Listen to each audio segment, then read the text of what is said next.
सभी चाहते हैं कि हमारा परिवार बहुत अच्छे से रहे, सब कुछ सुखमय हो, सब कुछ अच्छा हो, सबसे अच्छा हो। तो क्या इसके लिए थोड़ी-सी प्रयास की ज़रूरत नहीं है? क्या थोड़ी-सी पहल की ज़रूरत नहीं है? थोड़ा-सा पहल अगर करेंगे तो सब कुछ अच्छा होने लगेगा। और इस पहल को हर गृहिणी अगर अपना ले तो उसका घर स्वर्ग बन जाएगा। और ये पहल सबसे पहले हर गृहिणी को करना होगा, क्योंकि उसकी दिनचर्या में बदलाव होगा तो उसके परिवार वालों के दिनचर्या में बदलाव होगा। वो जो करेगी अपने परिवार के लिए, उसे देख के उसके बच्चे भी सीखेंगे। और ऐसा नहीं है कि जो हमारे घर के गार्जियन हैं, जैसे मान लीजिए हस्बैंड हुए, ससुर जी हुए, मैं अपनी बात कर रही हूँ, तो ऐसा नहीं है कि हम लोगों को अगर करता देख क्या वो लोग शांत रहेंगे? ऐसा नहीं है, वो लोग भी उस पहल को शुरू कर देंगे। और अगर आपके घर में कोई पहले से पहल कर रहा है तो थोड़ी-सी नकल उसकी कर लो। जैसे हमारे घर में मैं बात करूँ तो हमारे पतिदेव और हमारे ससुर जी का दिनचर्या काफ़ी अच्छा है सुबह वाला। वो सुबह उठते हैं, सुबह मॉर्निंग वॉक पे जाते हैं, फिर आते हैं अपना जो नित्य काम होता है उसे करते हैं। ब्रश करना, सुबह ड्राई फ्रूट खाना, पानी पीना, तमाम जो चीज़ें हैं उसे फ़ॉलो करते हैं। बीच-बीच में नीम की दातून करना, तो ये सारी चीज़ों को अपना के वो अपने आप को स्वस्थ रखने की कोशिश करते हैं। थोड़ा बहुत योगा करना, तो उनका जो सुबह का दिनचर्या है मुझे काफ़ी प्रभावित करता है। और रही बात मेरी तो मैं भी उनसे ही सीख रही हूँ। शुरू में मैं थोड़ा-सा लेट उठती थी, पूजा-पाठ नहीं करती थी, तो हमारे पतिदेव करते थे। वो सुबह-सुबह उठना और पूजा-पाठ करना, ये सारा कुछ उन्हीं के अंदर था। और मैं तो पूजा-पाठ काफ़ी दिन बाद से शुरू की हूँ। तो रही बात उठने की, तो उठने वाली आदत अभी भी मैं पतिदेव से पीछे हो जाती हूँ। वो जगते हैं, फिर लाइट जलाते हैं, फिर मैं उठती हूँ, क्योंकि वो थोड़ा-सा ज़्यादा ही पहले उठ जाते हैं और पतिदेव से पहले हमारे ससुर जी उठते हैं। तो ब्रह्म मुहूर्त में उठना, थोड़ा-सा आलस कम करना, ये सारा चीज़ अगर हम अपना लेते हैं तो हमारा जीवन अपने ही आप स्वर्ग बनने लगता है, सुखमय बनने लगता है। अब देखो एक गृहिणी का जो काम होता है, अब हमारे पतिदेव, मान लो मेरी बात ले लो, हमारे ससुर जी चले जाते हैं मॉर्निंग वॉक पे, पतिदेव सुबह-सुबह चले गए मॉर्निंग वॉक पे। अब रही बात मेरी, तो मैं उस टाइम पे उठती हूँ, सुबह बाहर जाती हूँ, झाड़ू लगाना, फिर उसके बाद आना, अंदर की क्लीनिंग करना, क्लीनिंग करने के बाद सारा कुछ सुव्यवस्थित रखना, फिर बच्चों का नाश्ता तैयार करना, स्कूल भेजना। फिर उसके बाद मेरा जो काम होता है फिर से किचन क्लीनिंग करती हूँ, क्योंकि बिना नहाए सुबह-सुबह खाना बना लेती हूँ ना, तो इस वजह से फिर से क्लीनिंग करनी पड़ती है। क्लीनिंग करने के बाद फिर मैं जाके अपना योगा, चाय, गर्म पानी, जो भी होता है मेरा नित्य काम, आप लोगों ने ब्लॉग में देखा होगा, उस टाइप से करती हूँ। करने के बाद फिर मेरा काम जो है संपन्न होता है। जब मुझे टाइम मिलता है तो मैं करती हूँ सिलाई। और ये आज का व्लॉग जो शेयर कर रही हूँ, ये इवनिंग का व्लॉग था।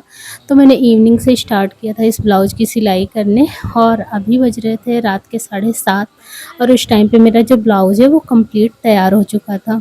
इससे पहले मैंने एक ब्लाउज़ की कटिंग की थी, तो जय सिया राम, अभी जो है मेरा ब्लाउज़ कंप्लीट हो चुका था। और उस टाइम पे बच्चों ने आज इवनिंग में ना तुलसी का जूस बनाया था, सॉरी तुलसी का नहीं, पुदीने का जूस बनाया था। कैसे बनाया था मैं मॉर्निंग में शेयर करूँगी, क्योंकि वो लोग बना के पी लिए और मैं पास से आप सभी को दिखा नहीं पाई। और अभी मेरे घर में बनेगा नेनुआ की सब्ज़ी, और रात क्योंकि है तो रात में नेनुआ की सब्ज़ी और रोटी, क्योंकि पापा ज़्यादा तेल मसाले वाली सब्ज़ी नहीं खाते। पापा ही क्या, हम लोग भी अब थोड़ा-सा अपने जो खान-पान में ना थोड़ा-सा बदलाव कर रहे हैं। सुबह के खान-पान में भी, शाम के खान-पान में भी थोड़ा-सा चेंजेस ला रहे हैं। शाम को हम लोग चावल नहीं खाते। और रही बात तेल मसाले वाली सब्ज़ी, तो ऐसा नहीं कि पूरी तरीके से छोड़ चुके हैं, बीच-बीच में खाते हैं, लेकिन डेली वाला का जो रूटीन था वो हमने चेंज कर दिया है। तो चलो भाई, अभी शेयर कर रही हूँ मैं आप सभी के साथ जो क्या बोलते हैं, पुदीने वाला जूस। तो यहाँ पे मैंने पुदीना पत्ता, तुलसी पत्ता, क्योंकि तुलसी भी बहुत ज़्यादा फ़ायदेमंद होती है, और ये मॉर्निंग की वीडियो थी, तो मैंने कहा चलो शेयर कर देती हूँ। तो बहुत सारा मैं पत्ता तोड़ के लाई और इसे अच्छे से धुल ली हूँ। धुलने के बाद दोनों को अच्छे तरीके से पीस ले रही हूँ, क्योंकि हमें जूस तैयार करना है। थोड़ा सा पानी हमने डाल के अच्छे से पीसना है, एकदम पेस्ट तैयार करना है, और धीरे धीरे करके पानी आपको बढ़ाते जाना है। और ये जो तुलसी वाला और पुदीने वाला जूस है, ये मैं बना रही हूँ अपने बच्चों के लिए। बेटा पता नहीं सुबह पिएगा नहीं, लेकिन मैं कोशिश कर रही हूँ कि ये दोनों अपने जो दिनचर्या को थोड़ा सा ये भी बदलें, सुबह का जो खान पान है वो भी बदलें। तो मेरी बेटी के अंदर बिल्कुल भी जो हरा पत्ता नहीं जाता, पालक वगैरह नहीं खाती, तो पालक का यूज़ मैं कर लेती हूँ, कचौड़ी रोटी जब बनाती हूँ ना तो पालक खाई रहती है, तो उसे उबाल कर पीस के हल्का बॉईल करके मतलब बफा के पीस के मैं रोटियों में मतलब आटा गूँथ के इसमें डाल देती हूँ। क्योंकि देखो साइड ना खाएं, इनसाइड तो हम खिला ही सकते हैं। कहने का मतलब माँ जो माताएं हैं इतनी चालाक होती हैं कि बच्चों को किसी भी रूप में उसे खिलाने की कोशिश करती हैं। तो मैं भी थोड़ा सा इनसाइड वाला तरीका अपना दी हूँ, क्योंकि देखो बच्चों के अंदर कुछ ना कुछ तो जाना है, तो सीधे ना खाएं तो हमें टेढ़ी उंगली तो करनी ही होगी।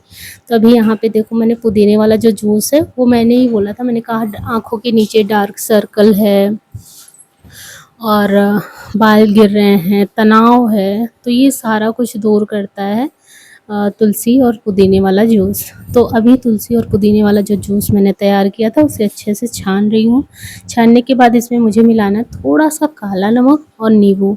ये दोनों चीज़ों को मिला देंगे तो टेस्ट काफ़ी अच्छा हो जाएगा, और नींबू में विटामिन सी और जो काला नमक है वो हमारे पेट के लिए भी बहुत अच्छा होता है, डाइजेशन सही करेगा।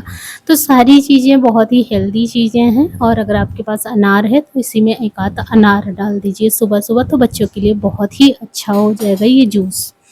अगर आपके पास कोई भी फल है तो उसे भी जूस निकाल के इसी समय पे मिला सकते हैं तुलसी और पुदीने में, तो टेस्ट भी अच्छा हो जाएगा, बच्चों को थोड़ा सा सही भी लगेगा खाने में पीने में। और थोड़ा सा कुछ ना कुछ तो जो प्रोटीन है, विटामिन्स है, मिनरल्स है, कैल्शियम है, किसी न किसी तरीके से हमें उन्हें खिलाना और पिलाना है। तो चलो अभी उनका जूस तैयार मैंने कर दिया था, छान के मैंने दे दिया है। अब बारी आती है अपने दिनचर्या को थोड़ा सा चेंज करने का, अपने खान पान को बदलने का। तो देखो जूस तो हम कभी पीते नहीं थे इस तरीके से सब्जी वगैरह का, लेकिन अभी 15 दिन हुए, 10 दिन हम लोगों ने शुरू किया है, और अभी मैं बनाने जा रही हूँ लौकी का जूस। तो देखो जूसर में मैंने एक दिन शेयर किया था, जूसर में थोड़ा सा तामझाम ज़्यादा है और हम गृहिणियों को सरल काम चाहिए होता है, तो सरल तरीके से जूस निकालने का ये वाला सबसे सरल तरीका है। आप छोटे छोटे पीसेस कर लो लौकी का, उसे पीस लो अच्छी तरीके से हल्का सा पानी डाल के, और अगर आप पतला पीना चाहते हैं थोड़ा पानी और बढ़ा लीजिए। बस पीसने के बाद आपको छन्ना लेना है, भगोना लेना है, और भगोने के ऊपर छन्ने को रखकर अच्छी तरीके से छान लेना है। जब आपका जूस तैयार हो जाए तो काला नमक और नींबू निचोड़ कर पी लीजिए। आपको जीरा चाहिए भुना वाला तो भुना जीरा भी डाल सकते हैं, क्योंकि उससे भी काफ़ी अच्छा टेस्ट आता है और हमारे लिए बहुत ही अच्छा होता है, डाइजेशन भी सही करता है और टेस्ट भी बढ़ा देगा, दोनों काम हो जाएगा। तो यहाँ पे हमने अपना जो जूस है वो तैयार कर लिया है। अब बारी आती है इसे छानने की, तो बस इसे दबा दबा के आपको अच्छी तरीके से छान लेना है। और ये देखो हमारा ये जो जूस है तैयार हो चुका है।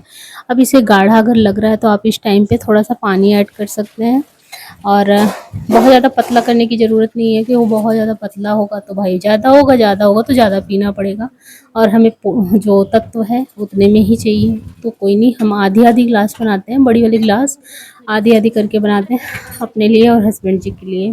तो यहाँ पे देखो ये हमारा जूस तैयार हो चुका है, और आइए आप लोग भी पी लीजिए सुबह सुबह इस तरीके से। पहले आप उठिए, खाली पेट पानी पीजिए गर्म जितना हो सके, उसके बाद आप इस तरीके से जब योगा वगैरह कर रहे हैं तो योगा करने के बाद इस तरीके से आप जूस ले लीजिए। आपका पेट अपने आप ही भरा भरे लगेगा, खाने की भी ज़रूरत नहीं है। अभी मुझे जैसा कि सही लग रहा है वो मैं बता रही हूँ, जो मुझे मतलब फील होता है, क्योंकि सुबह उठती थी पहले चाय पे दिमाग रहता था, फिर कुछ खाने पे, और मोटापा चरम सीमा पे है, मोटापा भी घटाना है और चेहरे को भी सही रखना है, तो इस तरीके से थोड़ा सा डाइट में चेंज तो लाना पड़ेगा।